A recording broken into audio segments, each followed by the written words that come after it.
Olá pessoal, bom dia, boa tarde, boa noite para quem estiver agora no YouTube assistindo essa live que está sendo realizada aqui no Instagram da Bonsai Mais. Fernando Faria, meu amigo, já está aqui, já vou lhe adicionar, só um minuto, por favor, tá bom? Hoje a gente está aqui para mais uma live da Bonsai Mais, hoje com o Fernando Faria, que eu acabei de falar, um amigo particular, um conterrâneo aqui, um cara que sabe muito de adubação, sabe muito de defensivo, orgânico, biológico, e tem muita experiência para passar para a gente, tá? Lembrando que a gente sempre faz as lives às quintas-feiras e toda sexta tem live no YouTube às 17 horas. A gente lança lá. Vamos começar logo a live porque já é hora e deixa eu convidar aqui Fernando Faria enviar. Hoje nosso tema é adubação orgânica. Fernando aceitar, a gente começa agora. Opa! Boa noite! Agora, tudo bom? Tudo bom? Tudo jóia, meu querido. Até que enfim consegui. Tranquilo. Fernando, Mas eu tô no celular, meu computador tá dando pau. Tem algum outro aparelho ligado assistindo a live, que eu tô me ouvindo. Você tá se ouvindo? Eu acho que tá dando eco. Eu falo, não sei se pra todo mundo. Deixa eu ver aqui, pode ser que eu tenha... Deixa eu desligar aqui a internet, que aí vai ficar melhor. Pronto, melhorou? Deixa eu ver. Melhorou? Eu tô me ouvindo, mas tudo bem. Eu falo e logo depois eu me escuto. Beleza. Mas vamos seguir. Vamos lá. Fernandão, muito obrigado por ter topado esse convite. A gente já falou várias vezes sobre esse assunto, né? É um prazer, debatemos em vários locais. Quero te agradecer por ter topado participar. Tá bom? É um prazer, meu. Eu queria que você se apresentasse aí também. Deixa eu fazer. Beleza. Que você se apresentasse para as pessoas entenderem sua relação com a área. Ah, tranquilo. Veja só, vamos lá. Meu nome é Fernando Faria, eu sou engenheiro agrônomo, tá? Eu me formei aí em Recife, na UFRPE, tá? Isso em 2000, né? E a minha área de profissão é irrigação. Minha família, meu pai sempre teve empresa de irrigação e eu trabalho com isso desde que eu tenho 10 anos de idade. Então assim, mas como a formação de agrônomo ela é muito generalista, né? Eu sempre gostei das outras áreas da agronomia. Então, eu gosto muito de solos, fiz algumas especializações em solos. Eu estagiei em fitopatologia, tanto no controle de pragas, na parte de entomologia e pragas agrícolas, como também na parte de fitossanidade, doenças, aí bactéria, fungo, vírus, nematóides e tudo que tem a ver com a fitossanidade das plantas, né? Fui trabalhar com irrigação, desde cedo eu trabalho com irrigação, rodei o Brasil todo e voltei à Petrolina. Petrolina eu já estou aqui há mais de 20 anos.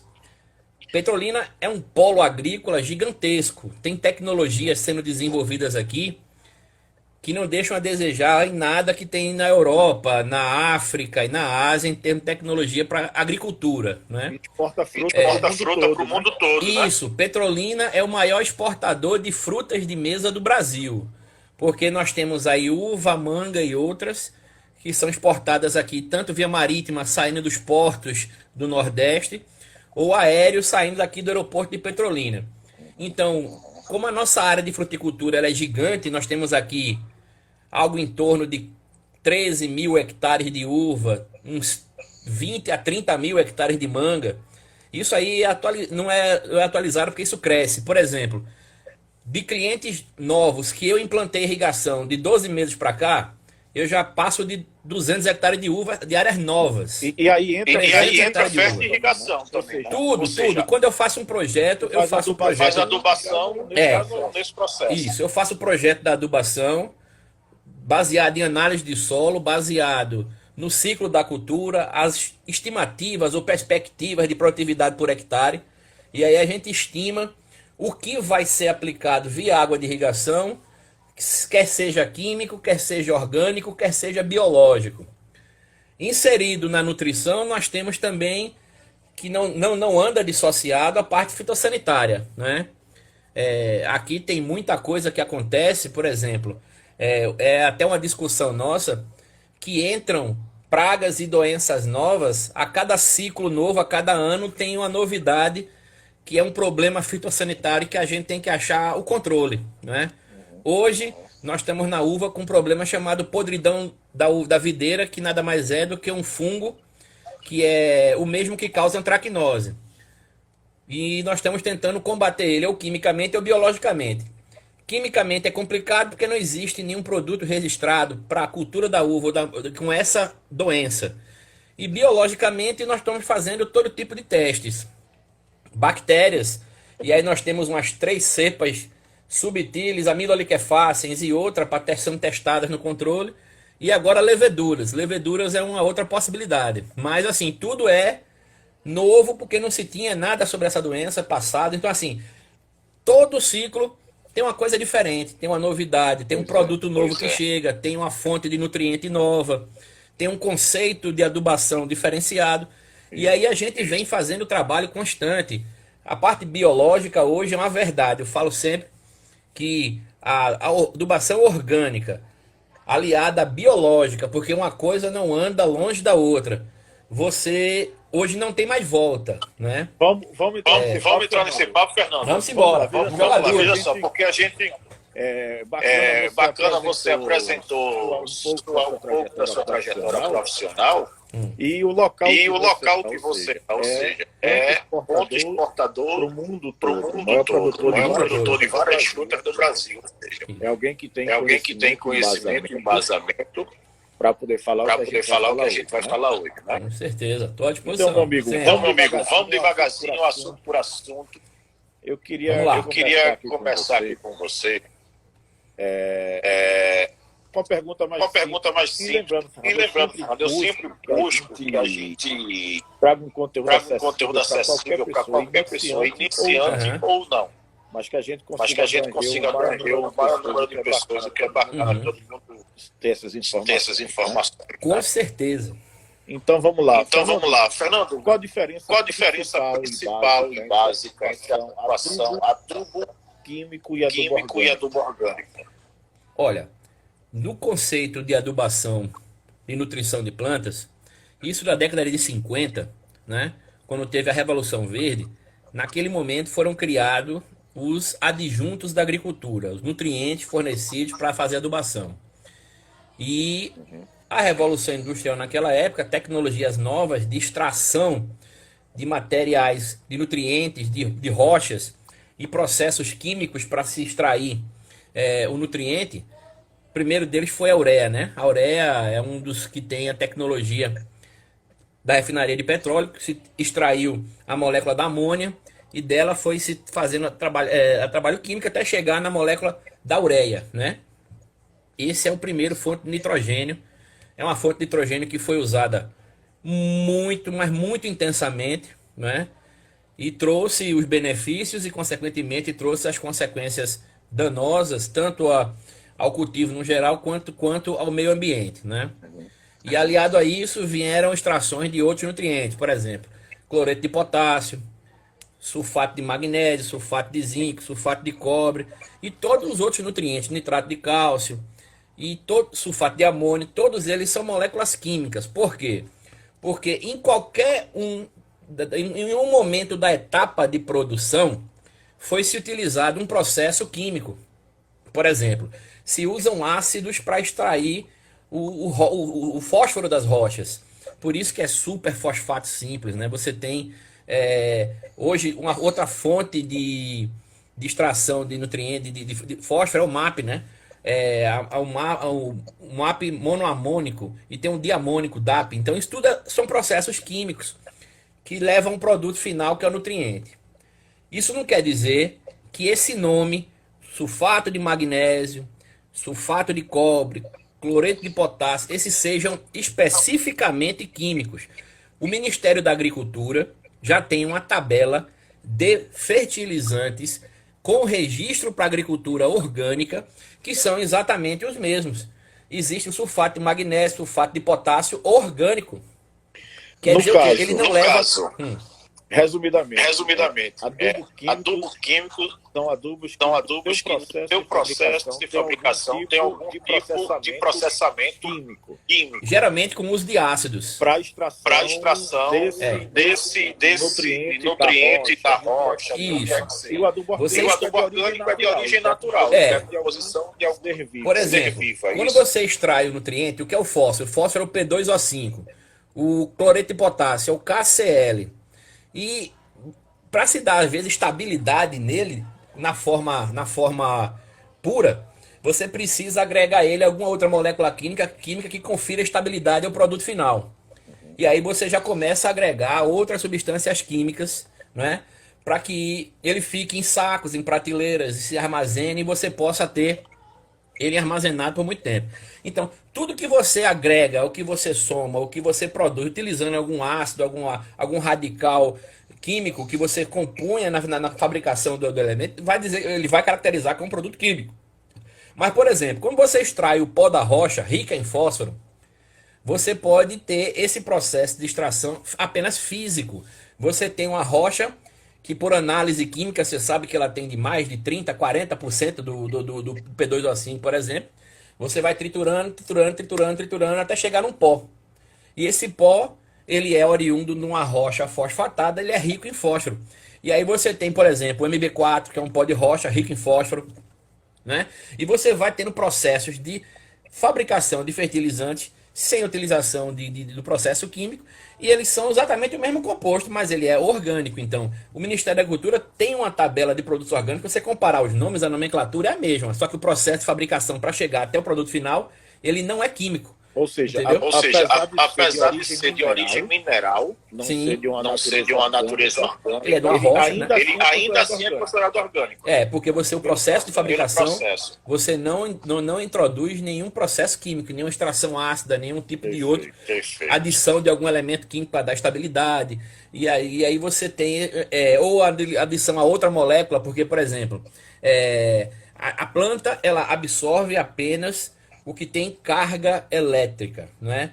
Porque ela precisa haver uma troca. A planta não absorve nada que não tenha nenhum tipo de carga, porque não existe uma troca. A membrana permite passar o cálcio, o potássio trocam na membrana e a planta absorve. Que é exatamente, né? O CTC que a gente vai chegar lá. A CTC é outra coisa que tem tudo a ver com isso. É a carga, né? Mas assim, e é um assunto.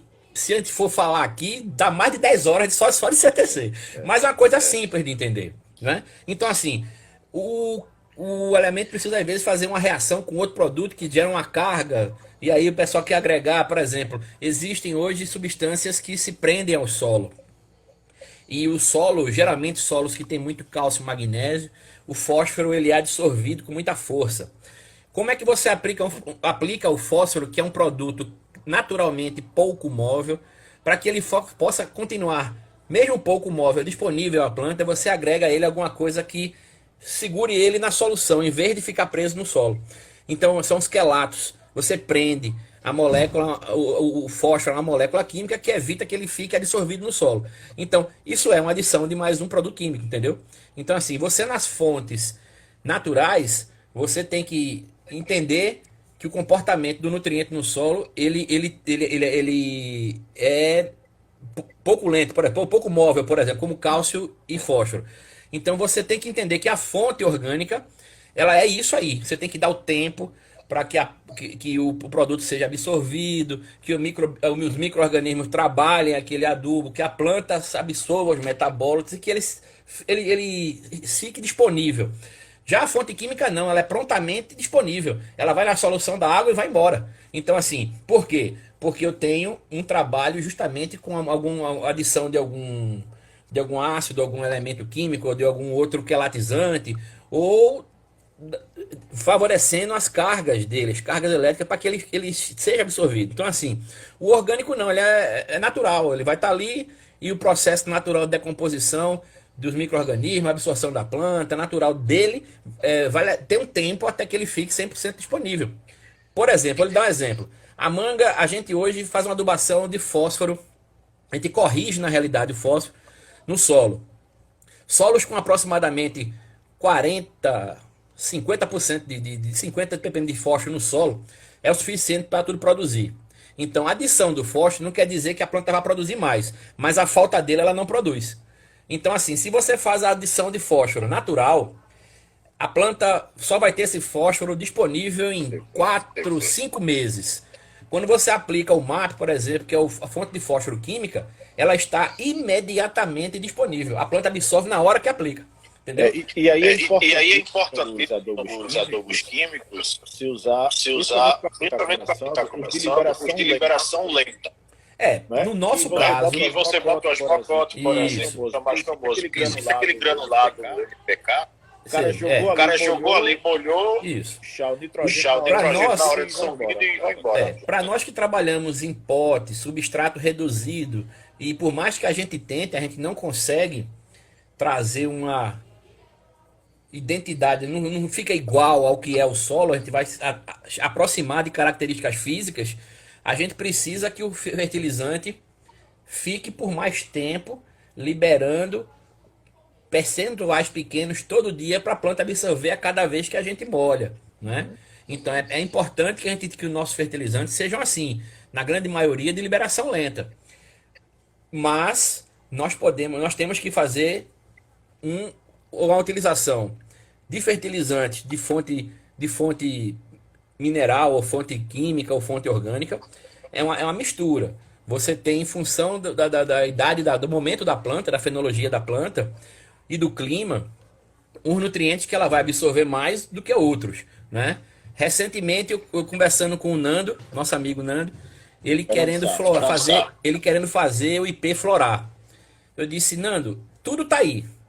Nessa época do ano, naturalmente a planta transforma o hormônio vegetativo em florígeno. Mas se você não equilibra nutricionalmente nem a planta, nem o substrato, ela vai só vegetar. Chega no momento que o clima, primavera, dias de sol, temperatura naquele momento, intensidade radioativa, chega no momento que a planta naturalmente vai florir, o que é que você tem que fazer? Eu tenho que reduzir os níveis de nitrogênio na adubação e aumentar os níveis de potássio, para que a planta estimule o florescimento. Então, quer induzir a planta a florar, chegou no momento, é quase zero adubação em nitrogênio. Você vai trabalhar com fontes de fósforo, fontes de potássio para ela florar. Qual seria a fonte natural que a gente tem, Fernando, de potássio? Olha só. E fósforo, olha só. Por exemplo. Veja só.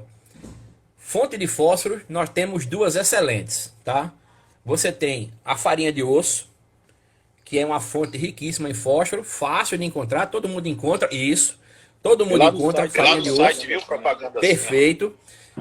Cinzas, tá? Cinzas de carvão, tá? As cinzas de carvão têm fósforo, apenas 4,58% dessa constituição é fósforo, mas você fizer a adubação de uma colherinha de sopa de cinza a cada 20 dias é o suficiente para você fornecer o fósforo para a sua planta, tá? Você tem isso, então você tem ainda em menor quantidade.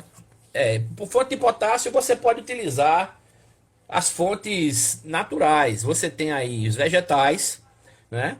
Você que são ricos em potássio. Olha, você tem torta de mamona. Torta de mamona. Tem assim, especificamente você disse aqui só tem potássio, é difícil. Você vai ter que fazer justamente a utilização disso. Restos culturais, batata, frutas, que você faz o composto que você fornece, né? Aí você vai fornecer potássio para suas plantas. Na cinza também tem potássio. Nas cinzas tem 3,36% de potássio. Então, a cinza naturalmente também fornece potássio, né? Então, basta você equilibrar as fontes. Você usa a farinha de osso, você usa a cinza, você usa uma torta de mamona. Você pode fazer em casa a utilização de, por exemplo, eu gosto muito de pegar frutas, né? Frutas que já não vão ser utilizadas, eu processo ela, fermento e aplico. Por exemplo, eu já fiz um teste aqui com a melancia que tinha aqui que estava se estragando. O que é que eu fiz? Eu peguei a polpa da melancia, tirei todo o suco, todo o sumo dela, separei e apliquei numa planta só para observar. Meu amigo, numa outra semana, 3, 4 dias depois, isso foi numa bougainville, que naturalmente era flora, mas a carga de flor veio violenta. Por quê? Porque a solução que tem dentro de uma melancia é praticamente potássio. Ninguém vai estar comprando melancia, ninguém vai estar comprando melancia para aplicar em fruta, em planta. Mas assim, eu tenho algumas receitas que eu uso aqui de fermentados. Eu queria discutir isso também um pouco mais para frente. Você se incomoda? Não, podemos A falar. gente siga um pouco aqui essa linha que eu botei. Fazemos tudo. Outra coisa que eu comprei aqui para vender no site, isso aqui calcário de concha, carbonato de cálcio. É bom também. Qual a utilidade disso? Cálcio é importante para qualquer processo fisiológico. Cálcio é importante para frutificação. Cálcio é importante para a formação das estruturas de floração, de folhas, da epiderme da planta. Então, assim, pedúnculo. Então, assim, cálcio é muito importante na planta. É um elemento pouco móvel.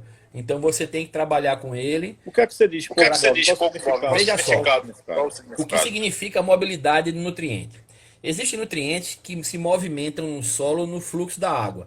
E movimentam muito rápido, vão com a água, né? Por exemplo, potássio, nitrogênio, ferro, manganês, zinco, cobre, esses vão embora com água. Existem 2 nutrientes que são pouquíssimo móvel, tanto no solo quanto na planta. Qual? Fósforo e cálcio. Por isso que quando você percebe sintomas de deficiência de fósforo, sintomas de deficiência de cálcio, geralmente são nos pontos meristemáticos, nas regiões onde tem uma grande brotação, que ali é uma região que cresce muito, vegeta muito, e você não, e o cálcio demora a chegar lá, o fósforo demora a chegar lá, entendeu? Então assim, você percebe em flores novas. Em folhas velhas, você percebe mais aqueles que são muito móveis, né? Você começa a ver sintomas. Agora sintomatologia depende de espécie. Claro, né? claro. Você pode pegar. Eu já falei até para alguns colegas, existem alguns apps de celular que se utiliza muito aqui na fruticultura, na agricultura como geral, que são apps criados por indústrias de fertilizantes, mostrando os sintomas de deficiência nutricional. Aí você vai lá e olha, naturalmente que não vai ter para fruteira, como a gente trabalha, ou algumas outras espécies vegetativas, silvícolas. Então mas o sintoma na folha, ele é muito característico, né? Deficiência de magnésio. Como é que é a deficiência de magnésio? Tá lá, aí você pega aquela folha, que é um exemplo, você olha e compara com a sua planta. O sintoma na folha vai ser semelhante, ele não é exatamente igual, mas ele é semelhante. E aí você vai começar a analisar isso. Então esses apps, eu já passei muito, a Irrara tem, e outras, a Fertine tem, então muitos têm sintomas. Agora, o Google tá aí. O que é que eu faço? O que é que eu fiz a minha vida toda? Como você vai identificar sintomas de deficiência nutricional? Começa a chegar no Google e bota deficiência de cálcio no tomateiro, deficiência de cálcio no alface. Aí você vai ver em toda quanto é cultura, na soja, no limão, e aí você começa a pegar e criar um banco de dados com imagem de folhas com deficiência daquele nutriente. Claro, da mesma forma é praga. Da mesma forma é praga. Sintoma do ataque da praga tal. Aí você tá lá o sintoma, você vai, guarda, faz um banco de dados. Eu tenho aqui tudo. Muitas vezes eu recebo imagens de colegas com doenças e o pessoal tem aquela dúvida. Por exemplo, você quer ver uma coisa que o pessoal confunde muito? É micorriza ou nematóide? Aí quando o pessoal bota raiz, isso aqui é o quê? Não, micorriza não. Micorriza não, é risóbio. Micorriza, risóbio, tudo para bactéria fixadora de nitrogênio. Então assim, o pessoal fica com muita dúvida. Então assim, cria um banco de dados, é muito fácil. Eu posso passar aqui porrada de imagem para todo mundo. Então assim, aí você começa a ter um parâmetro. Quando a coisa for mais detalhada, que precisar de uma análise mais profunda, aí você procura os amigos que a gente tá à disposição. Então assim, é muito importante todo mundo ter isso, né? Você ter um banco de dados de deficiência nutricional, um banco de dados de sintoma de pragas, e você fazer as suas avaliações também, entendeu? Porque assim, pode ter certeza, 90% do problema de todo mundo com pragas são afídeos. e algumas lagartas, mas na grande geral, por que afídio? E aí todo mundo faz a mesma coisa, todo mundo utiliza adubação orgânica, rica em nitrogênio. A planta rapidamente absorve, rapidamente responde, começa a brotar. Quando ela brota com as folhinhas exalando aroma de aminoácidos, complexos azotados, que é que vem na mesma hora afídeos, pulgão, cigarrinhas, cochonila. E aí vem, porque percebe o aroma disso e também a cor da planta, comprimento de onda que ele enxerga, Sim. atrai. Então, assim, tudo que você faz de adubação orgânica, você sempre vem uma praga. Então, assim, a gente precisa saber o que está fazendo e esperar alguma coisa, né? Entendi. Não. Vamos aqui para outra questão sobre nutrição e adubação geral. Se fala muito também, Fernando, de macro e micronutrientes. E se resume muita gente, principalmente quando começa no ensaio da plantas, faz qual NPK que eu boto? O que é NPK e tudo. Ou seja, são siglas nitrogênio, fósforo e potássio. Mas são três dos hormônios dos alimentos. Então, o que seria nesse caso? Macronutrientes e micronutrientes. Esse termo relacionado ao quê? O que a planta precisa ou que tem que ter no solo. Vamos lá. Existem os nutrientes que a planta absorve em grande quantidade. Esses são os macronutrientes, tá? Alguns a planta absorve de processos dela mesma, por exemplo, quando ela faz a fotossíntese, ela absorve CO2, entendeu? Então, oxigênio está ali, né? Oxigênio faz parte de um dos macros, né? Carbono. O carbono está o carbono orgânico está no solo, né? Ela absorve de suas fontes de nutrição. E o nitrogênio, que ela absorve através também da nutrição, às vezes alguns processos de absorção natural mesmo da planta, entendeu? Então vamos lá. Eu tenho um conceito que você conclui aí claro essa parte de macro e micronutrientes, mas sobre nutrição de vegetais de planta, que quanto mais variado o leque de comida que eu jogar para ela, eu imagino que é melhor. Como uma pessoa, não, com certeza. Quanto mais variado comer, melhor do que você dá um adubo. Com certeza, a planta não come só potássio, só nitrogênio, só fósforo. Ela se alimenta de tudo. Por quê?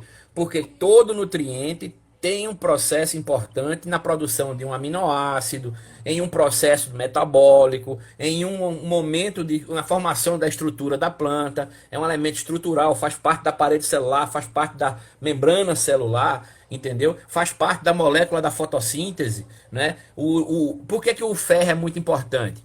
Porque o ferro está lá dentro da mitocôndria, quando você faz a captação que transforma a fonte de energia luminosa em energia química, o elétron dá os saltos na crista das mitocôndrias, esse salto ele libera uma energia. Então imagina a importância disso num processo tão pequenininho dentro da mitocôndria. Sem o ferro já era, negão.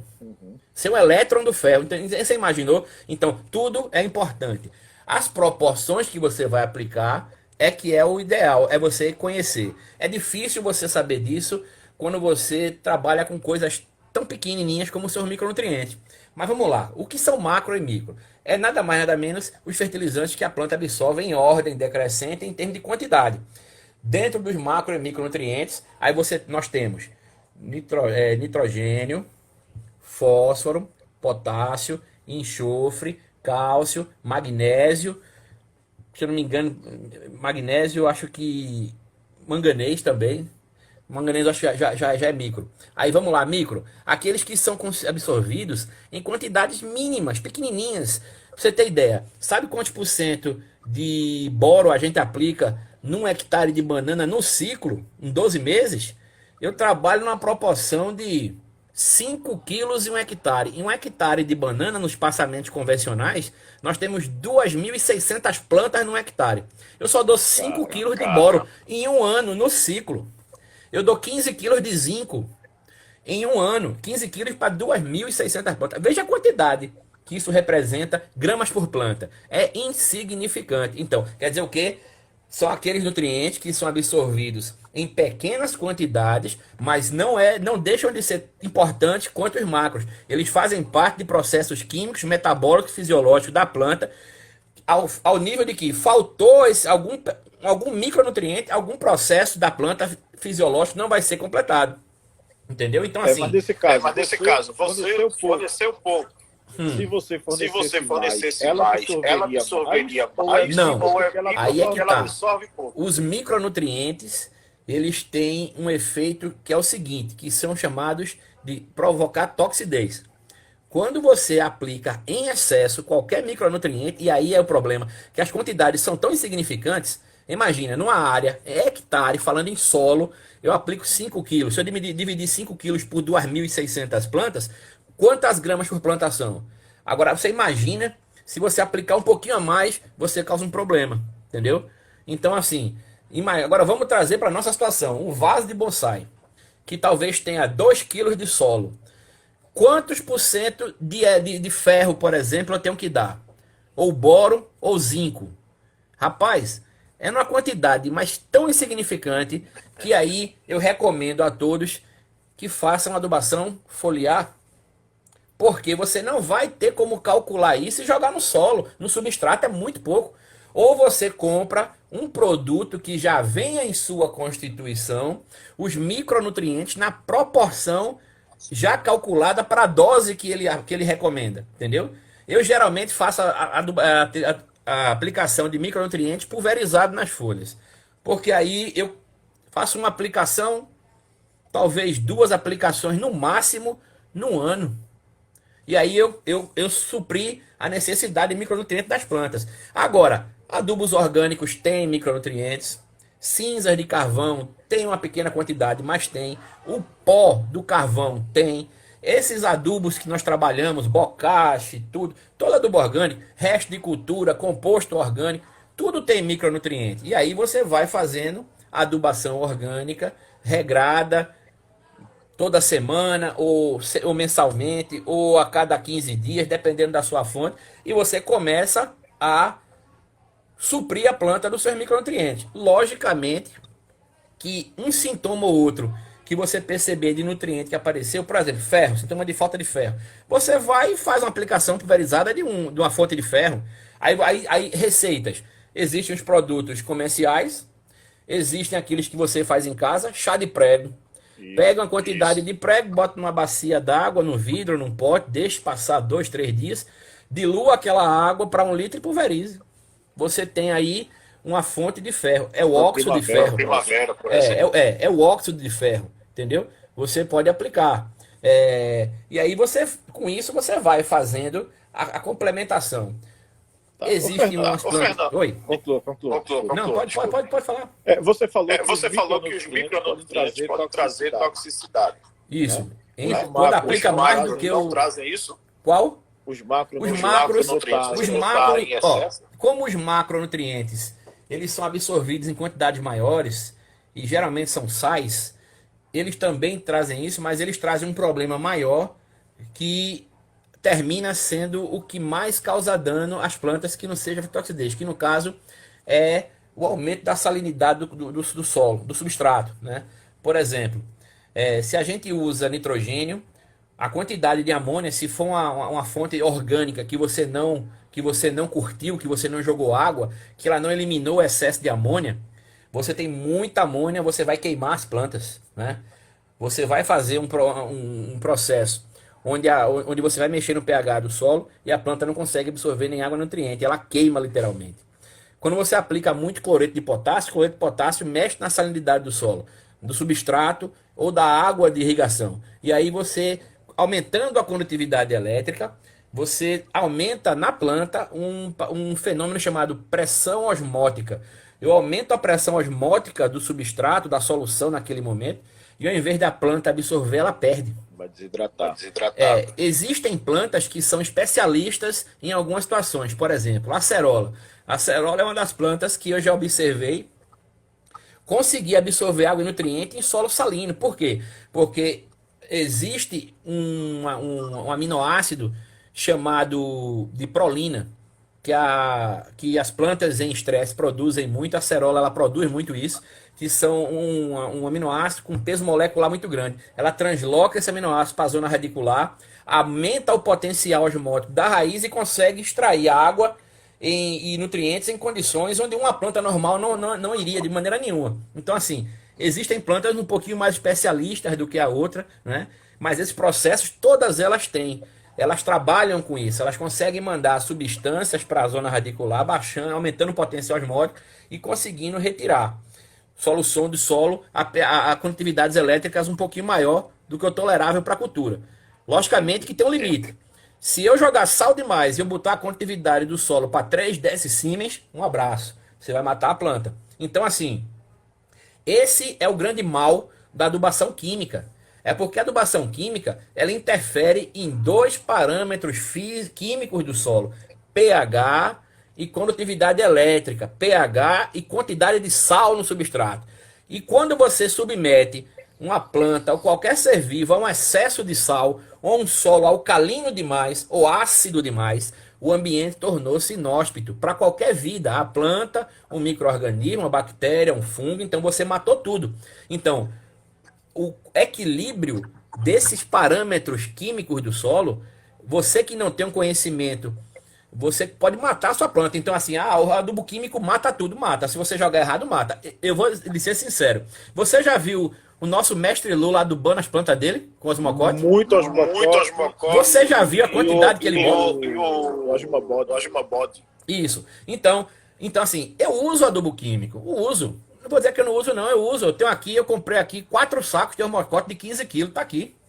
Eu uso sempre que eu faço uma troca de substrato, eu coloco. Agora, eu coloco também carvão em pó, cinzas, resto de cultura. Por exemplo, bokashi. O que é o bokashi? O bokashi é um adubo desenvolvido lá no Japão, não me lembro qual foi o país, que você tem. Perfeito. Você tem o quê? Né? Você que queira preparar em casa, você pode partir do princípio básico, que são 3 elementos. Isso. E pode partir de um princípio básico com esses 3 e enriquecer com mais alguma outra coisa. Então, por exemplo, o que é o básico? Farelo de trigo. O grande volume é farelo de trigo. Você tem que ter uma torta rica em óleos para fornecer nitrogênio. Você vai para torta de algodão, torta de mamona. Os rejeitos da indústria cervejeira, estou testando isso. Toda vez que eu faço cerveja agora, o malte sobra, eu encosto ele, preparo o composto para aplicar nas plantas. E você tem os micro-organismos, que já vendem-se. Os micro-organismos já específicos, existem até produtos comerciais para isso. E existem aqueles que você pode capturar na natureza. E aí, eu volto a bater na tecla. Vamos chegar. Não, beleza, mas assim, só para fechar. Esse micro-organismo, aí você faz o preparo, mistura tudo, passa a solução. Quando tiver uma umidade na qual você consiga moldar sem escorrer ou molhar a mão, aquele é o ponto ideal. Cobre, retira todo o oxigênio e deixa o processo de fermentação. Esse é um ponto. O que é que eu posso colocar no meio? Cinza de carvão, farinha de osso. Eu posso colocar pó de rocha. Eu posso acrescentar outras coisas. Até farinha de carne. Qual é o meu problema de colocar farelos animais? Dependendo da quantidade que você for colocar, você pode direcionar o processo fermentativo para uma putrefação. E aí você vai apodrecer tudo, perdeu tudo. Então, assim, na hora de fazer bokashi, é a mesma coisa de calda orgânica. É uma letra de música, todo mundo tem a sua. Qual é a calda orgânica básica, mais básica que eu recomendo? 20% de esterco bovino, ou ovino, ou ovelhas e caprinos, cabra, ou boi. 20% do volume de esterco e o resto de água. 7 dias de fermentação. Esse é a calda orgânica mais básica e eficiente, que inclusive zera a necessidade de qualquer outra adubação nitrogenada, só a calda orgânica resolve. Aí o que é que eu posso colocar dentro? Aí aqui tem gente que tem receitas que bota até o rumen da cabra. É assim, é uma filosofia, né? Tem muita receita. Demais. A grande questão é qual qual o controle ou a quantidade dos nutrientes que você vai ter fazendo essa mistura de forma aleatória. Olha só. Você acha que você estudou isso? O cara faz, eu vou botar aqui esterco de ave, vou botar não sei o que, o negócio tem nitrogênio altíssimo. Pra gente. Olha, veja só. Olha como é que eu faço. Na fazenda da minha esposa, eu fiz 2 tanques de 12 mil litros. 12 mil litros cada tanque. São 24 mil litros de calda. Certo? Então, assim, lá nós pegamos 20% de 12 mil, 2 toneladas e meia de esterco de bode e água. O que é que eu boto dentro? Todo o resto de cultura, de frutas, de manga, da fazenda, de uva, que sai do processamento do packing house da uva, que sobrou, tanque. Por quê? Você passou o ciclo adubando para produzir um fruto rico em açúcares, potássio, tudo tá lá. Então aquilo que não vai ser vendido, volta, devolve o nutriente para a cauda.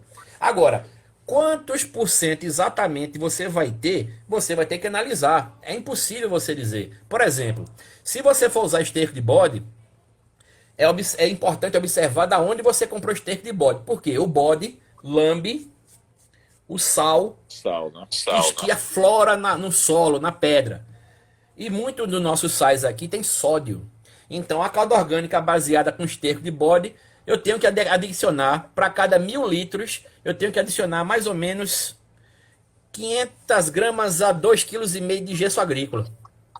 Para quê? Para neutralizar o sódio. Então assim, o gesso agrícola vai me dar algumas outras fontes, mas assim, se eu quiser saber o que aquela minha calda tem especificamente, você pode analisar. Você tira 1 litro dela e manda para análise. Cálcio, e aí você segue aquela... serviria também? Como? Cálcio para neutralizar. Tem cálcio, fornece também. Você pode colocar uma farinha de osso também, entendeu? Na calda orgânica, não tem problema. Você pode botar um pó de rocha, você pode botar algum desses que tem a fonte de cálcio. Cinza de carvão. Calcário de concha. Pode ser o calcário de concha. Cinza de carvão tem 24,6% de cálcio. Então, assim, você pode botar cinza. Então, tudo depende da proporção. Quanto de cinza eu vou colocar em 1000 litros de calda? Eu não recomendo usar mais do que 500 gramas. É muita coisa. Porque nós estamos falando de plantas em vaso. Entendeu? Em plantas em vaso. Quanto desses nutrientes eu vou ter que aplicar numa calda, num vasinho de 2 kg de planta? Você entendeu? Então, assim, quando eu preparo uma calda orgânica, ou que eu mando trazer da roça, porque na minha correria do meu dia a dia eu não consigo produzir na minha estrutura aqui, eu mando trazer da roça uma bombona de 20 litros. Eu jogo 20 litros daquela calda que trouxe no meu tanque, que é de 100, completo com 80 de água, coloco mais 1 kg de mel de engenho, coloco as bactérias dentro e pau, aplico nas plantas. Aplico o quê? Eu pego 1 litro desses 100, dissolvo em 10 litros e rego minhas plantas. Então veja o quanto eu estou fracionando. Agora, se você quer uma quantidade exata, você precisa conhecer exatamente o que você tem. Aí você manda analisar. Esses fermentados, você faz via solo. Eu faço tudo via solo, né? Por exemplo, eu quando estava produzindo iogurte, eu usava muito o soro que sobrava, eu aplicava na maravilha. Parei de fazer iogurte. Aí comecei a fermentar borra de café.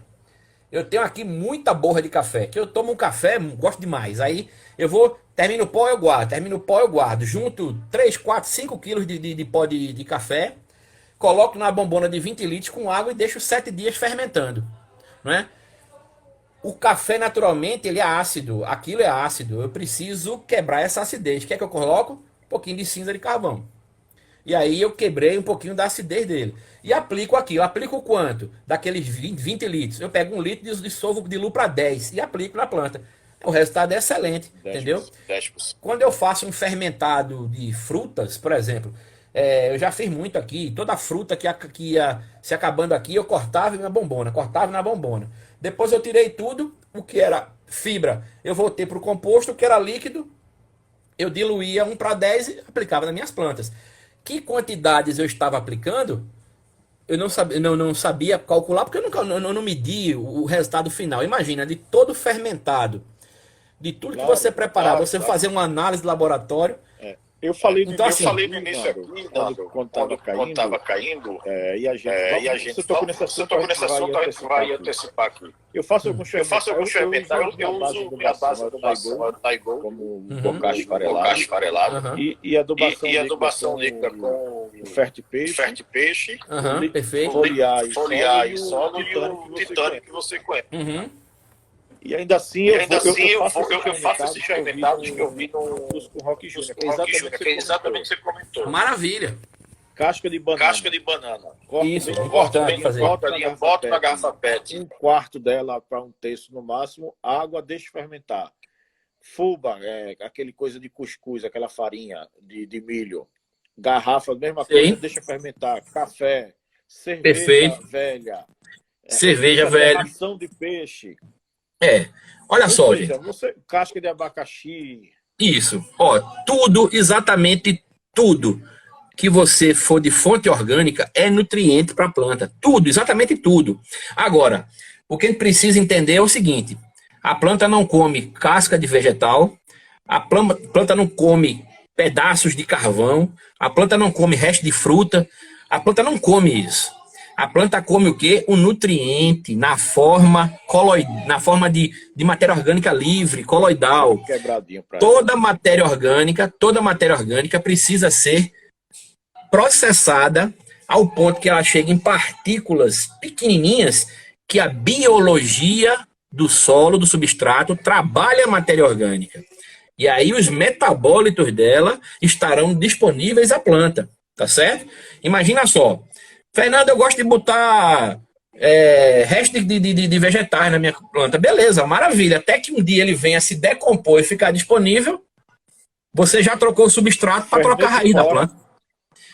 Prepare e aplique o resultado final. Outra coisa, Nando, esses fermentados feitos em garrafa com água, viu, pessoal? Água e algum produto que eu disse, né? Um terço da garrafa do produto só, se você quiser completar com água, deixa fermentar aí. Rock, uma recomendação, eu queria entender por que, se você concorda nesses fermentados caseiros, só usar via solo, não usar via foliar. Veja só, o que é que está saindo ali no processo fermentativo? Você vai ter uma infinidade de nutrientes, você também vai ter nitrogênio, você vai ter uma infinidade de compostos que podem queimar a folha da planta. Então, a planta absorve pela folha? Absorve. Absorve como?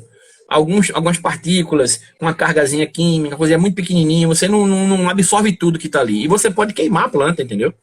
Então, tudo que você for fazer de fermentado, de matéria orgânica, por que é importante você botar no solo? Porque você vai estar completando a ponte com a microbiologia. Então, não adianta eu fazer fermentado, aplicar matéria orgânica, se eu não aplico o micro-organismo. Eu preciso do micro-organismo lá trabalhando a matéria orgânica. Na folha, eu tenho que já dar o resultado final, processado, diluído, na quantidade ideal para ela absorver, entendeu? Então, assim, o que você aplica via folha são complementos. Por exemplo, eu posso aplicar uma adubação de cálcio foliar, já que o cálcio é pouco móvel e eu quero uma resposta rápida, eu pego uma fonte de cálcio e pulverizo. Existem empresas, eu já vou aplicar cinza pulverizada. Não tem eficiência e você vai cobrir a planta, ela vai diminuir a fotossíntese, então não é legal. Eu deixaria fazer aplicações foliares, coisas que a planta vai absorver, que não tem que processar nada. Por exemplo, a gente já falei muito isso aqui, quando a gente poda a uva para o próximo ciclo, tiramos todas as folhas e deixamos a espinha de peixe, o ramo central, e a cada 20 centímetros, uma vara contendo de 15 a 20 gemas. Dessas gemas vão sair os ramos que vão produzir a uva. Quando ela começa a brotar, o que a gente faz? 10 quilos de açúcar cristal diluído em água pulverizada por hectare. Sabe o que acontece? Uma explosão de vigor. Quem absorveu isso aí? As folhas. Agora, se eu pego a calda orgânica e aplico na folha, eu não fiz nada, eu vou estar queimando a folha. Então, geralmente quando você faz os processos de fermentação ou produção de algum composto orgânico, vai para o solo, porque você vai favorecer o desenvolvimento de raízes, crescimento de raiz, desenvolvimento da biologia do solo, você aumenta ali as bactérias que consomem material de decomposição, fungos, leveduras, você vai ter os antagonistas de pragas vão estar ali também. Então, assim, você precisa que exista vida no substrato. Então, é muito mais útil você fazer essa aplicação no substrato que você pulverizar. Agora, quando você quer algum energético, alguma coisa que dê vigor, aí você dá o banho na planta. Entendeu? Nanda, apareceu muita pergunta aqui, ó. Helenita, assim, erva de chimarrão, aí é Rafael daqui, serrapilheira, a folha da mata, né? Uhum. Aí a rega com cauda deve ser feita com que frequência aqui? Mas essa aqui Olha só. E outra coisa, alguém perguntou também da composteira de casa, né? O chorume não, aquele bio. É uma maravilha. Também. É uma maravilha. Tudo pode ser usado. Tudo que é orgânico é bem-vindo. Exatamente tudo que é orgânico é bem-vindo. Você só precisa ter a coerência no processo de fermentação ou de compostagem e no fornecimento depois da planta. Toda calda que nós produzimos ela hiperconcentrada. Por exemplo, o chorume que sai daquelas composteiras, ele é muito concentrado. O que é que você faz? 1:10. Você está com plantas muito sensíveis, por exemplo, eu aplico nas minhas orquídeas aqui, eu tenho umas orquídeas que estão rojão no sertão aqui. Eu diluo 1:15, um pouquinho, boto lá, eu tenho lá cupinzeiro, eu tenho lá caco de telha, eu tenho casca de pinos, aqui vai absorver um pouquinho e ela vai trabalhando aquilo, né? Mas você tem que entender que tudo que você faz é muito concentrado, tem que diluir. Eu geralmente diluo 1 litro para 10 e não molho uma planta só não, eu molho diversas plantas com isso, entendeu? Porque aí você está diminuindo o problema de você causar uma queima das folhas, uma queima da planta, porque tem muito N, muita amônia, ou você tem muito de um macronutriente, o micronutriente vai causar uma toxidez, então dilua, que não faz mal a ninguém, entendeu? Nada, a gente entra agora num assunto que já gerou muito debate, já tem vídeo sobre isso, eu já conversei com você sobre isso, que são os famosos EMs, micro-organismos eficientes. É uma maravilha. É uma maravilha, todo mundo coleta, cada um faz o seu, você já alertou várias vezes para tomar cuidado. Olha só. Primeiro o seguinte, micro-organismos são benéficos e maléficos, como você mesmo lógico. por aí. Ó, você sabe quantas bactérias oportunistas, saprófitas existem num solo normal de floresta? Mais de 300 mil. Quantas são benéficas? Quantas são maléficas? Como identificar isso? Rapaz, isso aí para quem é especialista se lasca. Imagina para quem não tem um conhecimento.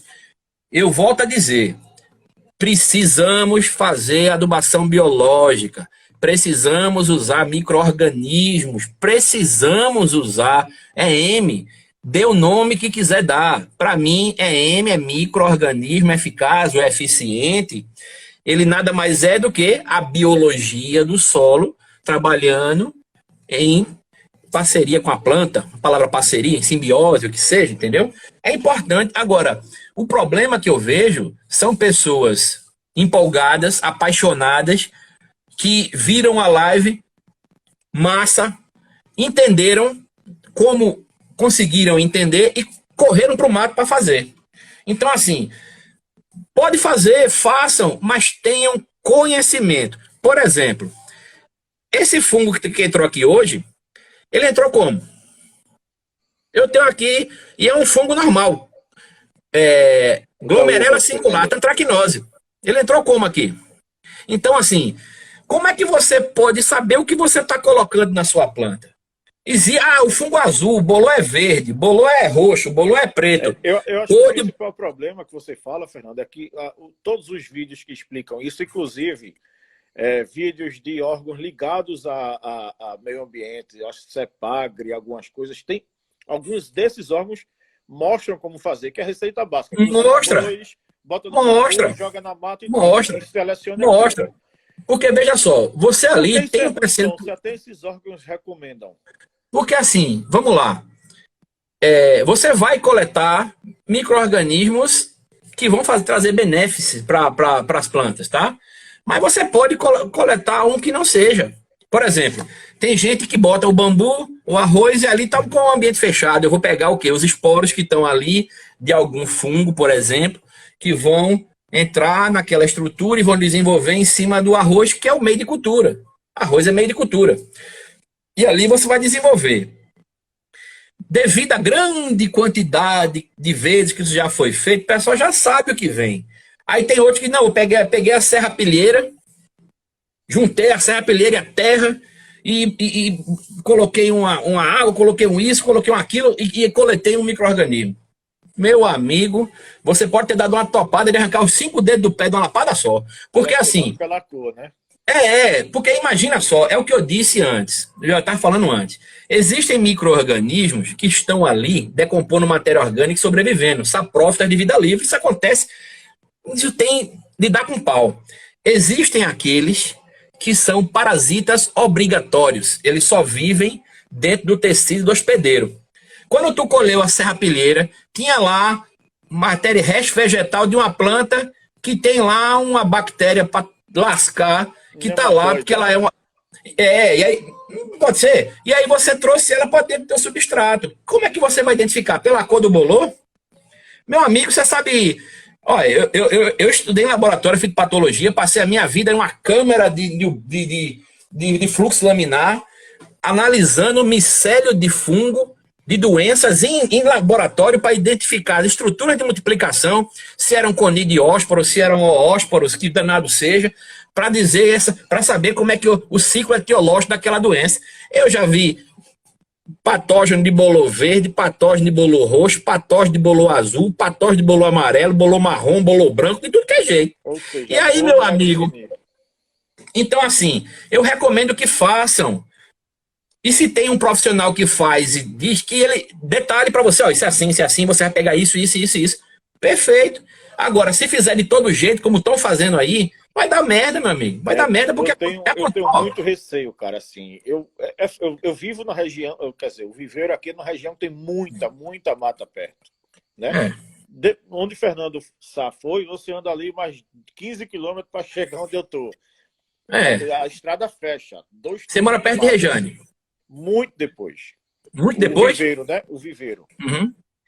Então, assim... E tem muita mata. Eu não faço isso, cara. Agora, por exemplo, o que é que eu faço? Não estou fazendo propaganda nem defendendo.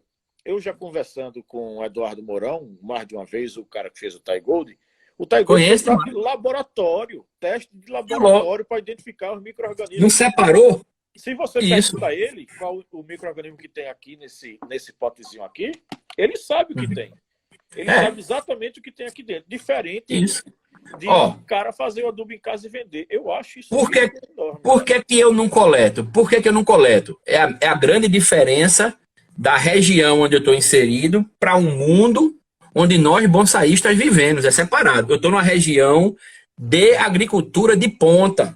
Eu tenho todo tipo de produto que você imaginar industrializado já dentro de um pote com litro.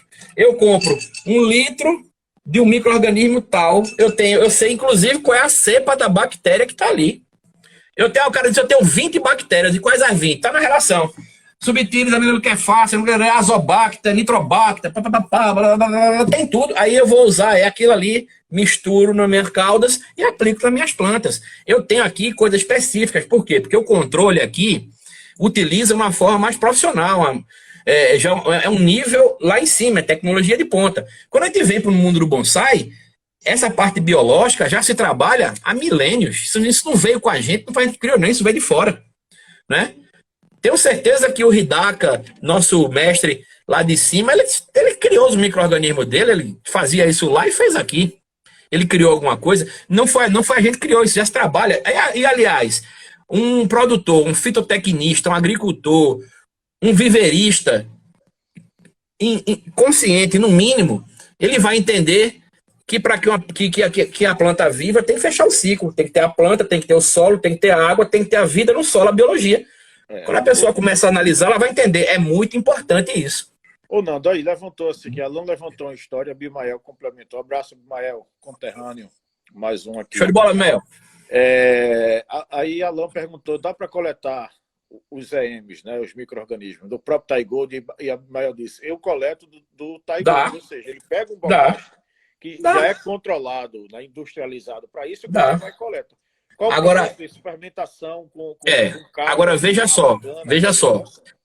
todo micro-organismo tem um meio de cultura específico, que a indústria usa um meio de cultura específico, onde, inclusive, ele consegue armazenar o micro-organismo por muito mais tempo do que a gente conseguiria, né? O Thai Gold, ele é rico em fontes de nutrientes, diversas fontes de nutrientes, e o micro-organismo está ali dentro dele, né? Mas o meio de cultura específico a gente não identificou ainda. Por exemplo, quando eu fazia meio de cultura em laboratório, eu usava o quê? Batata, destrose e agar. Agar, que é feito uma gelatina. Destrose, que é açúcar, a gente fervia a água, cozinhava a batata, 1 quilo de batata, 1 litro d'água, cozinhava a batata descascada, depois dela cozida, esmagava, coava, usava aquela água com destrose e agar. Fazia o meio de cultura e pronto, cultivava bactéria, fungos, cambal. Meio de cultura específico para a planta. Esse meio de cultura que eu falei é para placa de Petri, não é vida a longo prazo, porque tem que nutrir o micro-organismo. Ele tem que ter ali a fonte de alimento dele para ele se perpetuar. Então, assim, a gente, depois que consegue a colônia, nós pegamos isso e colocamos no substrato que a gente vai usar. Ele vai trabalhar o substrato e ele vai ter o pico da vida dele e depois ele tem um decréscimo na população. Por que a gente repete a adubação biológica no solo? Porque ela tem um pico e tem um decréscimo. Quando ela estiver caindo, essa população, você volta de novo com outra aplicação. De quanto tempo? Vai depender do micro-organismo. Por exemplo, esses que eu uso aqui, Bacillus subtilis, Amyloliquefaces, fungo tricoderma, eu faço uma aplicação quinzenal, porque em 15 dias a população teve o seu boom e depois o seu decréscimo. Antes dela chegar ao fim, eu volto. Eu renovo a população. Como é que eu faço isso? Eu preparo as minhas caldas, faço 100 litros, coloco alimento para ele, que logicamente que não é um alimento para perpetuar por muito tempo, é para aquela população, eu boto mel de engenho. Às vezes eu misturo na própria calda orgânica que eu trago da roça, que tem a matéria orgânica líquida, ele começa a se alimentar também. E eu, em 7 dias, eu tenho o ápice da população, com todos os metabólitos que ele conseguiu processar ali, eu jogo na planta. Ele vai trabalhar o substrato, vai se alimentar do que está ali, vai disponibilizar para a planta os metabólitos, e aí você... Daqui a 15, 20 dias, repete de novo, e isso é um ciclo, isso é um ciclo, isso é um ciclo. A matéria orgânica... A matéria orgânica, ela não decompõe rápido, então ela vai estar sempre ali. A primeira aplicação decompõe uma quantidade, daqui a 15 dias continua trabalhando a matéria orgânica, e esse é um processo que você não para mais, entendeu? Então, é preciso conhecer o que tu estás trazendo para dentro do teu solo. O pessoal quando escuta isso, você está dizendo que fulano está errado. Eu digo, não, amigo, eu não estou dizendo que fulano está errado, não. Porque se fulano disser para tu ir para o meio do mato, pegar um monte de folha, jogar no teu substrato, ele mesmo não vai mandar fazer uma loucura dessa. Ninguém manda fazer uma loucura dessa. Manda como? Tem um procedimento que já faz há anos, já conhece, já sabe o que busca. Quer fazer isso, faça exatamente a mesma coisa. Agora, feito muito está fazendo aí, já me disseram, Fernando, eu fui na mata aqui, peguei um balde, moí, misturei com isso, com aquilo. Aí o cara disse, e aí, nasceu um bolor branco em cima. É o EM, eu capturei. Eu digo, beleza, vamos ver se ele não vai matar, né? Se aquilo não é um... Pode dar certo, como também pode dar errado, né? Pode ser um fusário. É que eu disse, pode ser um fusário, pode ser um fusário, pode ser um fomops, pode ser um coletótrico, pode ser uma bronca grande, entendeu? E vale lembrar o seguinte, quando a gente fala micro-organismo, muita gente associa só ao micro-organismo esse que é coletado lá na mata.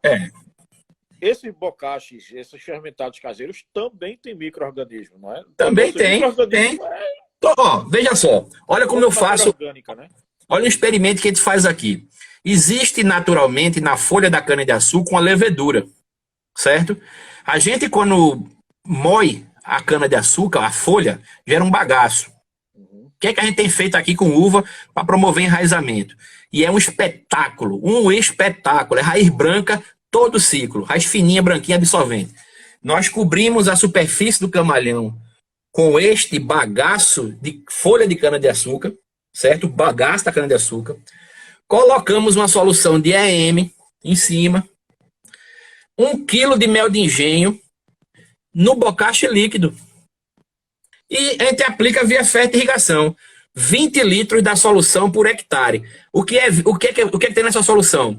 1 litro do bocashi líquido, 1 quilo de mel de engenho, 20 litros de água. Mistura tudo. Do bocashi líquido, vocês fazem aí. É o bocashi que todo mundo tem, o bocashi líquido. Você dissolve ele, concentra e já é porque aqui, como eu disse, do mundo que nós vivemos para o mundo que eu tenho aqui, eu já tenho o bocashi líquido em 1 litro, embalagem de litro, de 1, de 5, de tudo aqui. Eu só faço ativar ele. Como é que eu ativo? A água, mel de engenho e 20 litros no hectare de uva. Aí eu aplico isso no camalhão. A levedura que já tem na folha da bagaço de cana, mais o EM, mais o bocashi, mais o mel de engenho, é uma explosão de enraizamento em profundidade. Meu amigo, é uma coisa absurda. Agora, assim, onde é que está aí a parte desconhecida? Nada, tudo se conhece. Ninguém está fazendo uma coisa... Até porque, para se produzir 1 hectare de uva no ano, se gasta R$130 mil por hectare aqui. R$130 mil.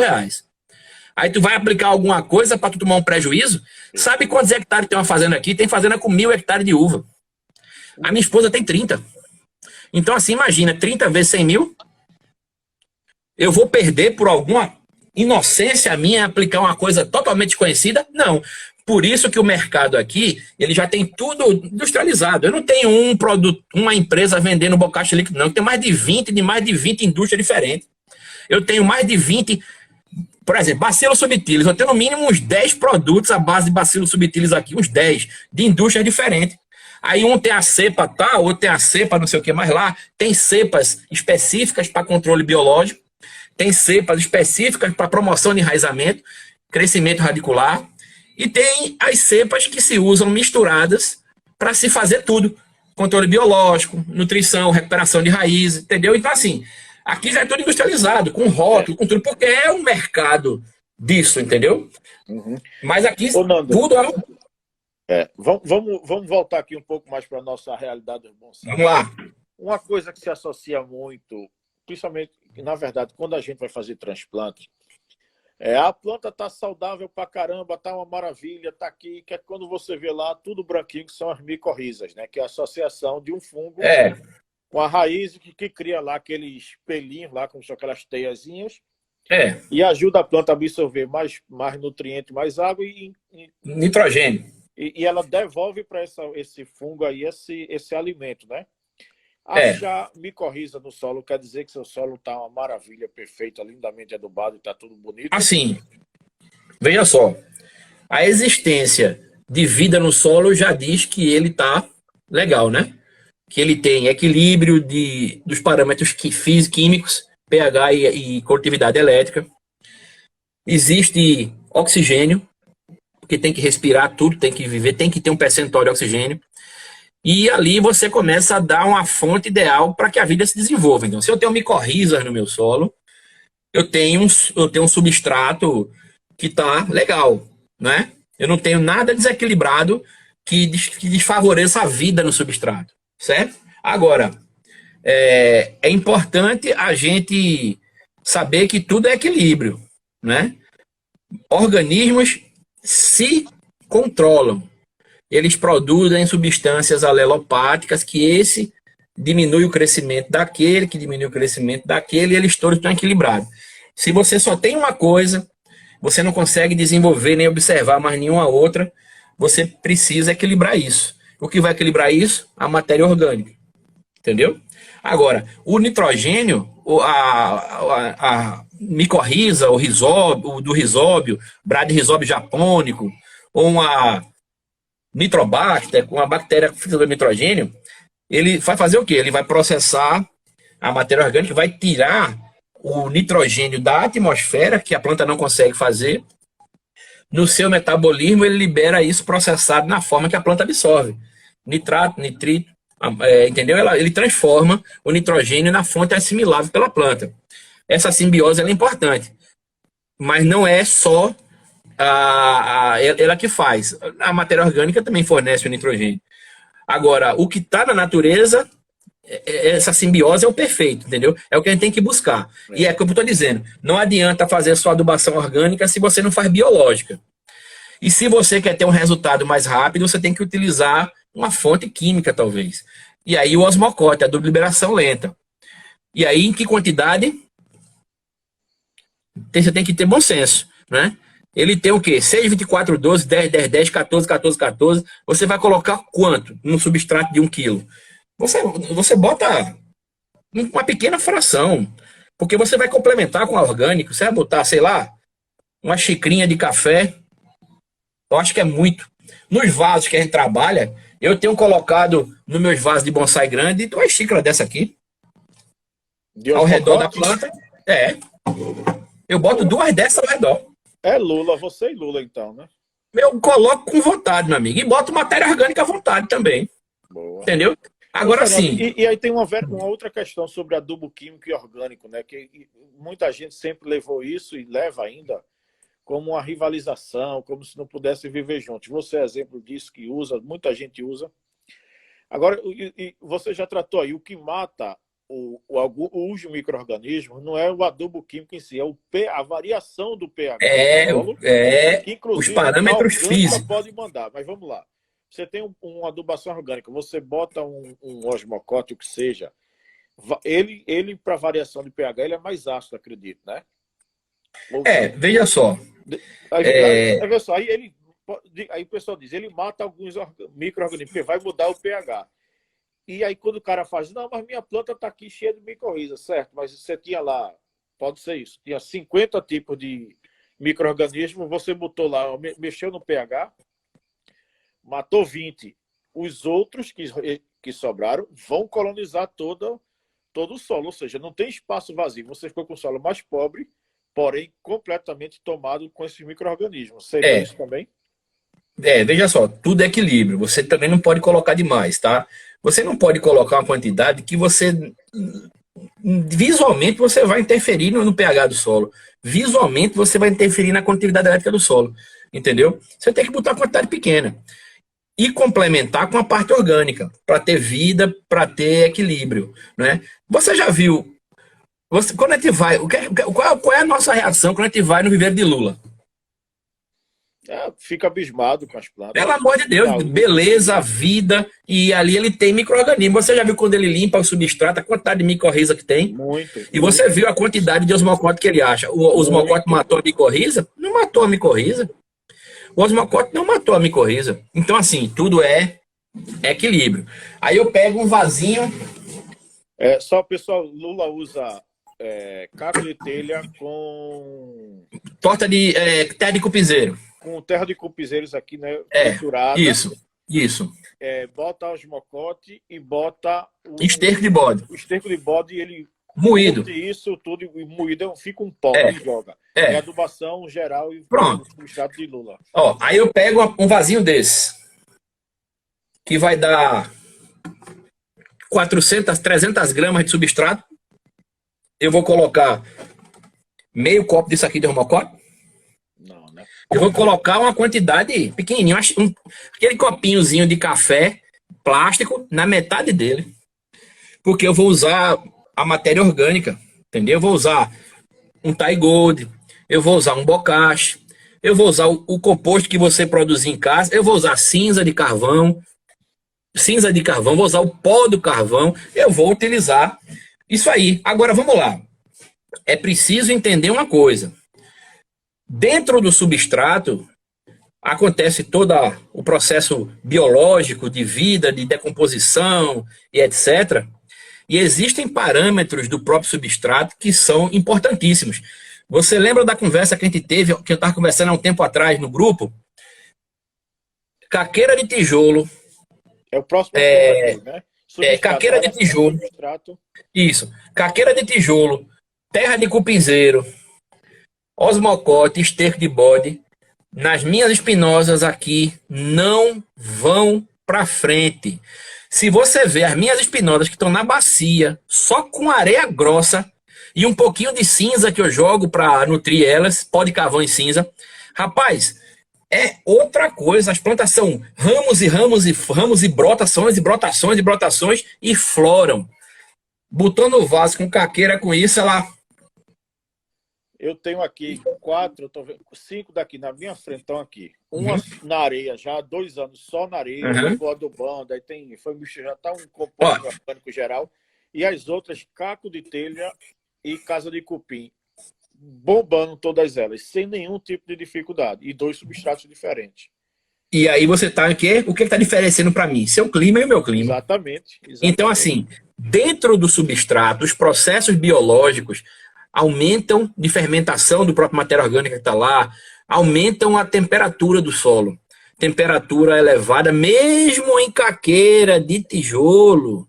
Aqui na minha região, que dá 40, 43, 42, 40 e tantos, está fazendo mal só as espinosas. Nenhuma outra espécie. Você vê os ligustros que eu peguei do amigo Tramujas, meu amigo, é porque ligustro já é assim, naturalmente, vigoroso demais. É uma máquina, é. Meu patrão, eu vou dizer a tu, eu não faço mais nem podinho, eu faço assim, ó. Deixa ela triangular e bota ela de volta, que não dá uma semana, ela tá de novo. Então, assim, qual é o substrato? Caqueira de tijolo, terra de cupinzeiro, osmocote, osmobode, cinza e carvão. A mesma coisa. Ficus, rapaz, o ficus é outra coisa absurda. Buganvília, as mirtáceas, palmulato, cereja do Rio Grande. Meu flamboyant é uma coisa vigorosa. Eu corto, dá 3 meses, tá com a ramo desse tamanho de novo. Então, assim, as espinosas, não. Elas começam a ficar com as folhazinhas amarelinhas, começa a reduzir o vigor, não brota mais, vai, ela termina morrendo. Aí eu começo a perceber ela abortando ramos, morrendo ramos. Quando eu olho para as que estão na caqueira, na bacia, nos contentores plásticos, só com areia grossa, cinza de carvão e pó de carvão, meu amigo, eu vou dizer a tu, o pessoal diz, não, eu levo 1 ano, às vezes 2 anos, às vezes 3 anos, para poder tirar a minha espinosa da bacia para ir para o vaso. Se você ver a quantidade de ramo e material que eu tenho na minha espinosa, que está aqui, tem espinosa que não tem 6 meses, meu amigo. Se você vê, você se impressiona. Aí o que é? É justamente isso. O que acontece dentro do substrato, temperatura, processos, percentagem de oxigênio, teor de umidade, que as partículas menores, espaços menores, no meu caso, especificamente com as espinosas aqui, eu vou mudar 100%. Eu não boto mais uma caqueira de tijolo. Nem para fazer reza. Eu vou comprar areia de filtro e vou fazer. Nando, aí entra nesse ponto exatamente, a gente pode se aprofundar dentro do que for possível, essa relação que é importantíssima e indispensável na adubação orgânica com o substrato, né? Se você tiver um substrato 100% inorgânico, seja só pedrisco, que todo mundo usa aqui, eu uso caco de telha, pedrisco e sempre algum composto orgânico, sempre. Eu sempre uso composto orgânico e adubo com orgânico. Veja só, vai lá. Isso é uma coisa que a gente confunde porque nós fazemos uma relação equivocada da caqueira de tijolo com a acadama. A acadama é um mineral, veio de uma rocha. Ele tem cargas elétricas, ele tem nutrientes na sua constituição. A caqueira de tijolo, né? a caqueira de tijolo, ela é inerte por natureza e por obrigação, porque ela é utilizada, telha e tijolo, para construir nossas moradias.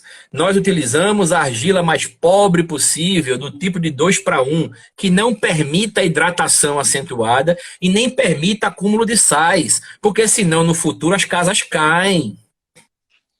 Se eu permito que entre água e sal, o tijolo esfarela. E aí a casa cai. Se eu permito uma argila que hidrate e contraia, nesse processo sucessivo de hidratação e secagem, a parede racha. Então, obrigatoriamente, por questões óbvias, o material utilizado para fazer tijolo e bloco, ele tem que ser o mais pobre possível. Então, a caqueira de tijolo não tem nada. Ela só serve como sustentação física, única e exclusivamente. E qual o diâmetro, o grão dela que nós vamos utilizar E aí sim, aí precisa de um estudo, e agora eu identifiquei com as minhas espinosas que a caqueira na minha região, de novo, na minha região, a caqueira tijolo, se eu decidir usar, ela tem que ser no mínimo 3 vezes mais fina do que a que eu tenho aqui. No mínimo, para se aproximar ao areia. Entendi. Entendeu? Então, assim, agora, se eu utilizo um substrato físico apenas, só como sustentação, obrigatoriamente eu tenho que fornecer a comida da planta. É isso que eu ia falar, porque tem gente que tem cultivo de 100% caqueira, por exemplo. E mas você tem que ter o adubo de liberação lenta, seja químico ou orgânico, você tem que ter a biologia lá, EM, e você tem que ter pulverizações foliares para complementar aquilo que o seu nutriente não vai. Vamos lá, aí a gente tem que ter os EMs. Num substrato 100% inorgânico, caqueira e caqueira, no caso que a gente está falando, né? Ele, para ter essa alimentação, os EMs, aí a gente precisa que de alguma forma os EMs se desenvolvam lá, né? Para que tenha. Que entre aí com a CTC, nesse caso, não é? E veja só, em composto orgânico, como é que isso acontece na caqueira? Em substrato não existe CTC. Certo? É no composto orgânico que se coloca no substrato. Vamos lá. Essa é uma dúvida grande. A CTC ela é um fenômeno, um parâmetro químico de solos provenientes de rochas, sejam magmáticas intrusivas, magmáticas extrusivas, sedimentares, metamórficas, e aí vai. Porque a rocha que deu origem, ela era rica no nutriente. Ela sofreu processo de intemperismo físico, químico e biológico, até chegar na fração solo. Esse solo traz a característica química da rocha que o deu origem. O que é a CTC? É o complexo de troca de cátions, porque a carga do solo normalmente ela é negativa. Quando você quebra a molécula do solo, e aí para cada tipo de solo rocha tem a estrutura cristalográfica que diz a distribuição de cada nutriente e a posição dele. Quando você quebra essas ligações, ficam as cargas negativas. E a tendência de toda a reação é voltar para o equilíbrio. Então, uma carga negativa pega uma positiva e equilibra. Aí você fornece os cátions, que são os macronutrientes, todos eles são base, são cátions, são positivos, e aí ele troca com o solo. O solo prende ele, a planta joga uma substância de baixo peso molecular, tira ele. Aí você bota, corrige o solo, aí ele vai, preenche todo o solo com cargas positivas, nutrientes.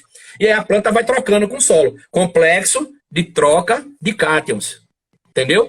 Isso é em solos. Em substrato, esqueça. Agora, o colóide mineral, a argila, é onde tem essas carguinhas, tá?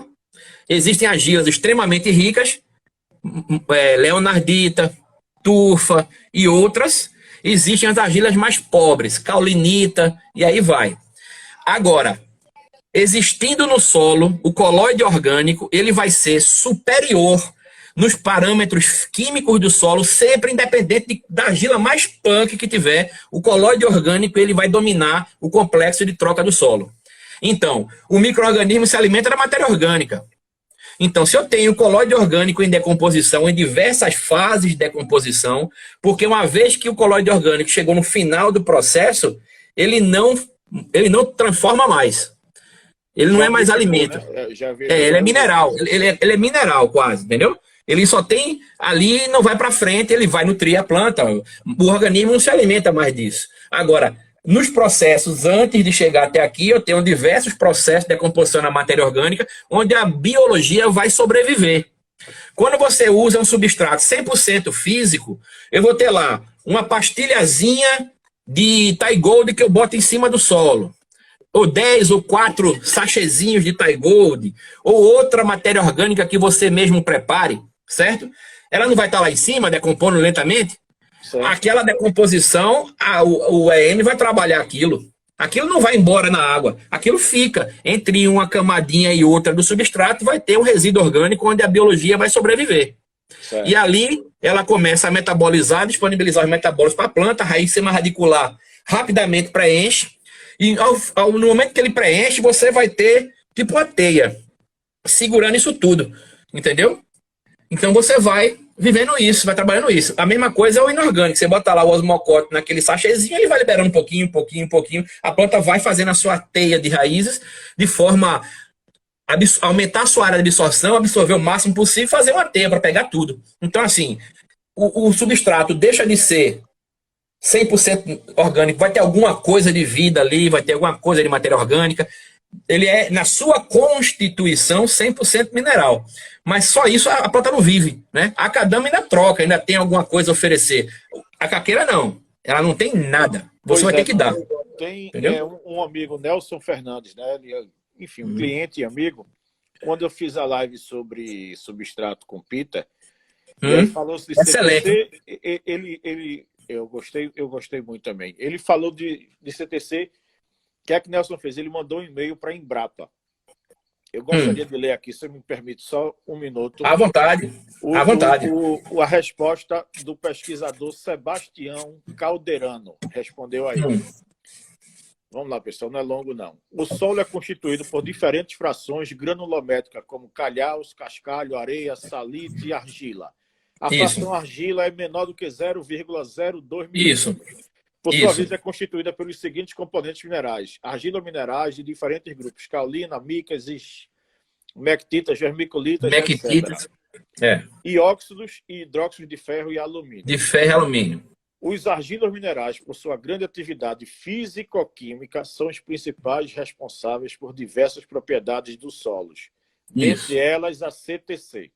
Isso. Vale ressaltar que a matéria orgânica também influencia e muito na CTC dos solos. Ele perguntou isso se referindo ao caco de telha. E aí vem a parte do caco de telha.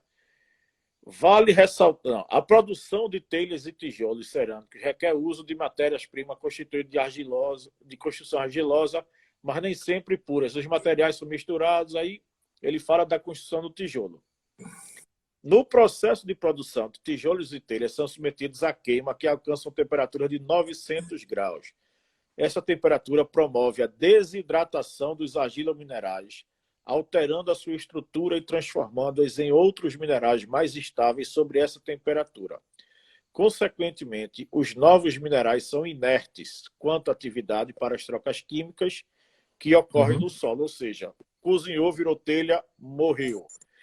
Devido ao acima exposto, a resposta para a sua pergunta, se os fragmentos de tijolo e telhas serviriam para aumentar a CTC do solo, é não.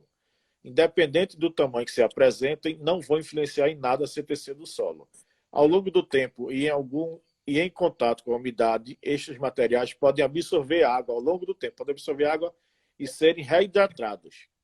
Poderiam até influenciar em outras propriedades, como na retenção de água, caso sejam misturados no solo arenoso. Ou seja, caco de telha para CTC, função de adubação. Nada.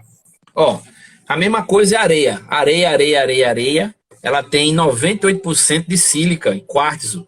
Também não tem nada. Agora, quando você começa a colocar, e aí raiz morre, raiz cresce, raiz morre, raiz cresce, matéria orgânica fica ali, a biologia que é indispensável trabalha isso e começa a transformar. Quando você trabalha com tijolos e telha, você usa argila mais pobre, porque, por exemplo, se eu fizer tijolo com vertissolo, mesmo que eu meta ele a 1000 graus, um dia ele vai começar a hidratar, porque a formação dele, a estrutura molecular dele, eu tenho uma camada de argila, outra camada de argila e uma camada que ele troca, que a água entra e sai, ele expande e contrai. E aí você não usa um barro desse para fazer tijolo.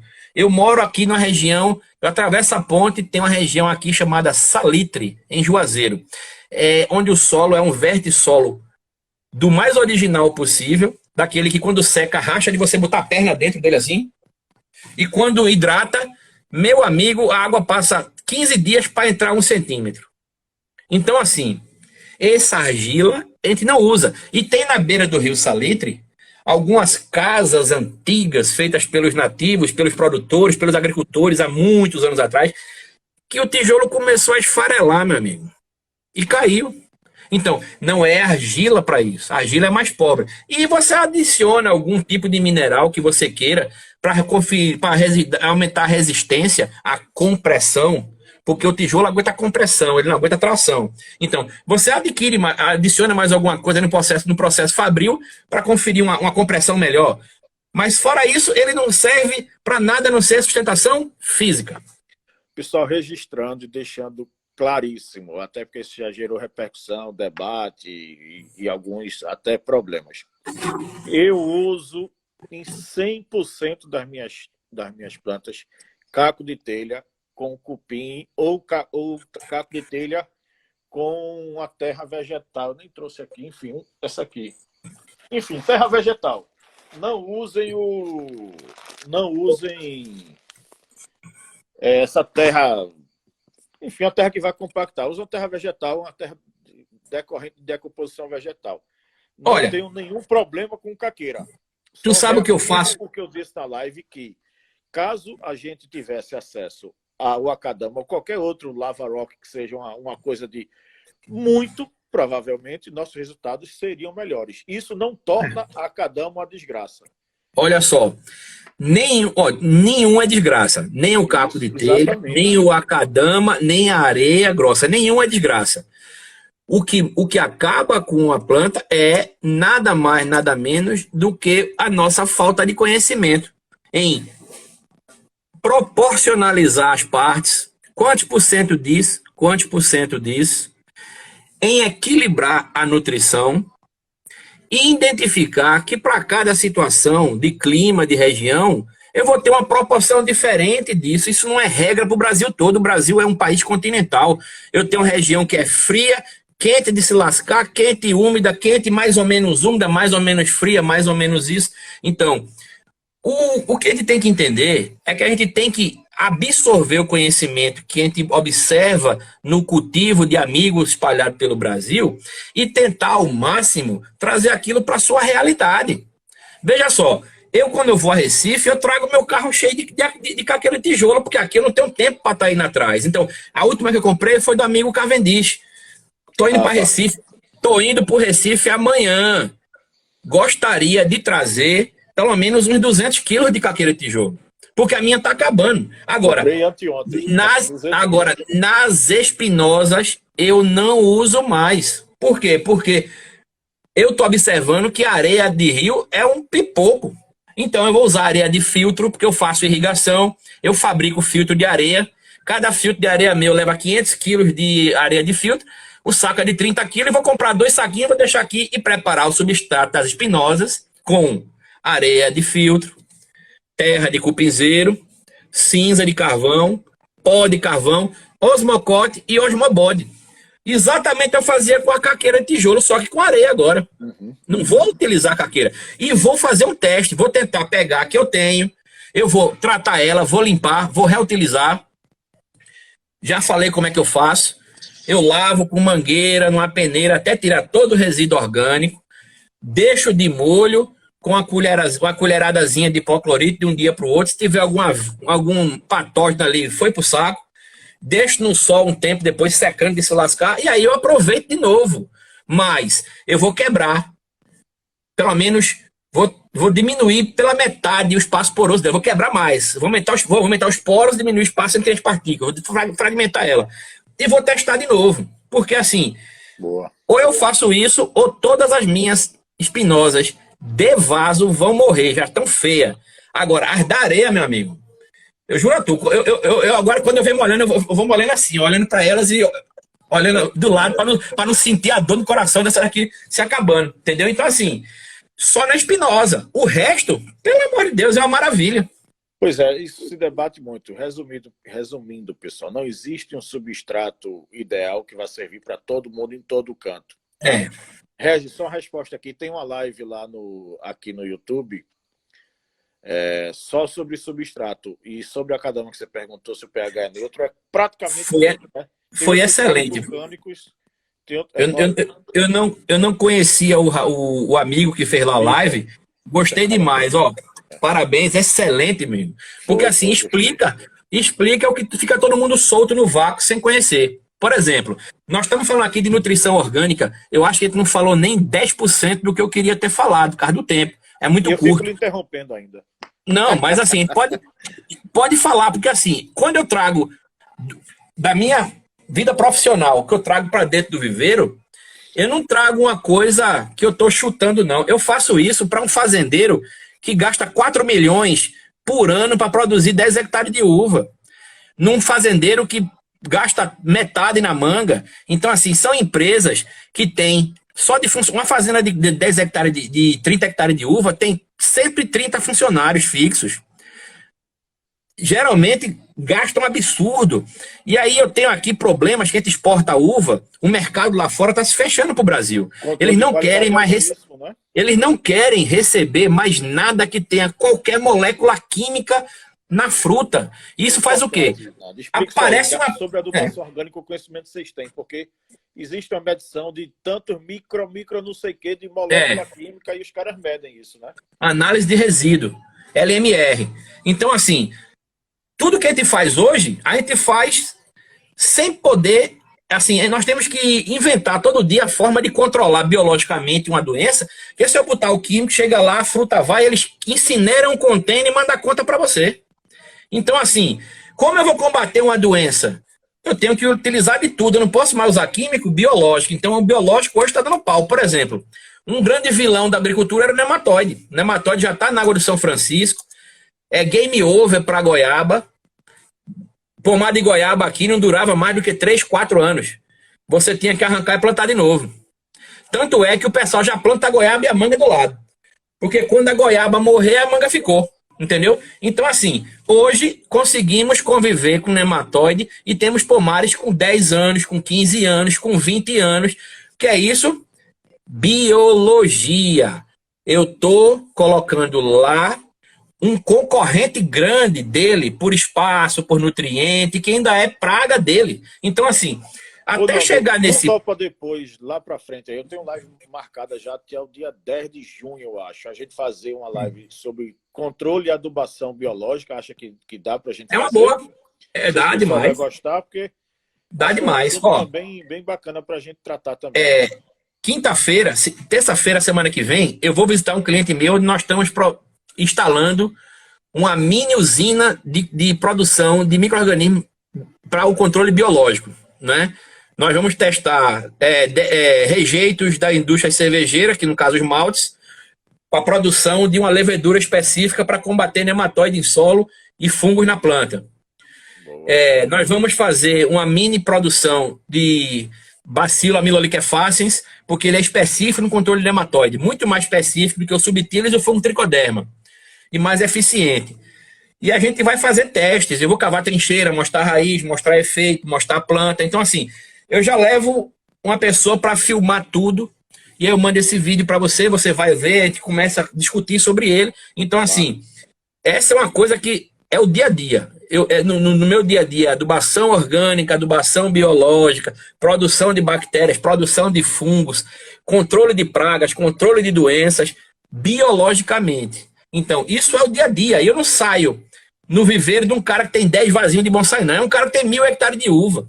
Um cara que vem de São Paulo para cá no avião particular dele, pousa aqui e vai embora. Um cara investe milhões. Então, é uma coisa que o mercado está direcionando para isso. Já tem tanta coisa aqui já industrializada, já direcionada para isso.